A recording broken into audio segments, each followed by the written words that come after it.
अहम खबर आप तक पहुंचाएं कि अदालती अहकामात के बावजूद पीटीआई रहनुमा हलीम आदिल शेख को गिरफ्तार करने पर सन हाईकोर्ट ने डीआईजी इन्वेस्टिगेशन को अगली समाअत पर तफसीली रिपोर्ट के साथ पेश होने का हुक्म दे दिया। मजीद अपडेट लेते हैं डॉन न्यूज के नुमाइंदे शफी बलोच हमारे साथ मौजूद हैं। शफी बलोच, आगाह कीजिएगा इस हवाले से।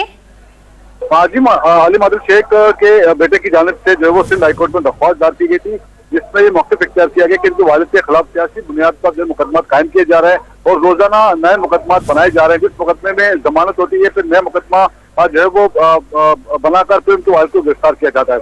आईजी सिंध पुलिस और दीगर के खिलाफ जो है तौहीन रद की दरख्वास्त दायर की गई थी, जिस पर अदालत ने आज सख्त बरहमी का इज़हार किया और जो है वो अदालत ने कहा कि यकीन दहानी के बावजूद हलीम आदिल शेख को दूसरे मुकदमा से गिरफ्तार क्यों किया जाता है और अदालत ने डीआईजी इन्वेस्टिगेशन को आइंदा समाअत पर तफसीली रिपोर्ट के साथ तलब कर लिया है।